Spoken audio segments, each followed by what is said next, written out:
عمران خان نے آج بہت ہی ایک سنگین نوعیت کا غیر معمولی بیان دیا ہے۔ آج پہلی بار عمران خان نے حاضر سروس آرمی چیف کو حالات کا ذمہ دار ٹھہرا کر ان پر براہ راست الزامات کی بارش کر دی ہے، اور یہ پہلی بار ہوا ہے کہ اسلام آباد ہائی کورٹ سے میڈیا کو انٹرویو میں حساس نوعیت کے بیان اس طرح کا الزام لگایا گیا ہو۔ اس بیان کے بعد سوشل میڈیا پر ایک طوفان برپا ہے اور طرح طرح کی چہم گوئیاں ہو رہی ہیں۔ عمران خان کی گرفتاری کے بعد کے حالات خراب ہوئے، حساس تنصیبات پر حملے کیے گئے، اس کا ذمہ دار پاک فوج تو عمران خان کی سیاسی جماعت کے شر پسندوں کو ٹھہراتی ہے، لیکن عمران خان نے انگلیاں فوج کے ادارے کی طرف نہیں بلکہ صرف آرمی چیف کی طرف اٹھا دی ہے۔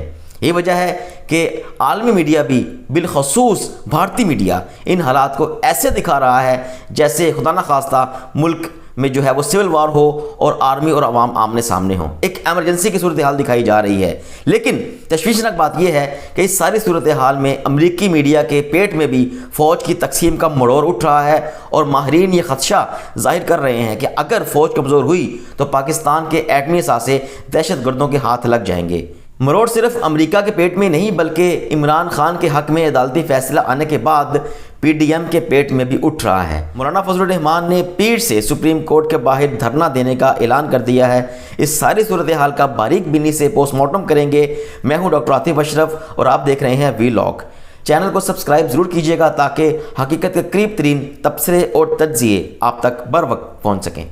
عدلیہ کا تو میں جتنا بھی اپنی قوم کی طرف سے شکریہ ادا کروں وہ کام کروں، لیکن جو باہر جنگل کا قانون چل رہا ہے وہاں تو وہ کوئی قانون کو سنتا ہی نہیں ہے۔ ایک آدمی فیصلے کر رہا ہے اس ملک میں، صرف اس کو یہ خطرہ ہے کہ اس کی کرسی چلی جائے گی اگر میں اقتدار میں آ گیا، جبکہ میں کچھ نہیں کرنے لگا۔ اس کی وجہ سے یہ سارا ملک کا تباہی کی طرف دھکیل رہا ہے۔ جو بھی یہ کر رہا ہے، جو اس کے پیچھے اور ایک آدمی اس کے پیچھے ہے، جتنا ملک کو وہ نقصان پہنچا رہا ہے کسی دشمن نے پاکستان کو نہیں پہنچایا۔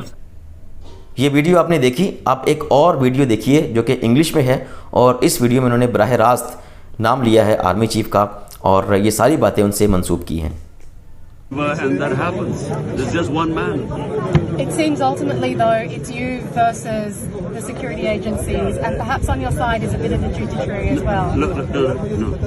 It's not the security agency. It's one man, the army chief. There's no democracy in the army. The army is getting maligned by what is happening right now.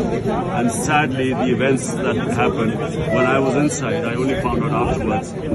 Because army is getting maligned because of one man. جس طرح عمران خان نے آج army chief کا نام لے کر ایک محاذ کھولا ہے، تو اس سے حالات میں مزید ٹینشن پیدا ہوگی۔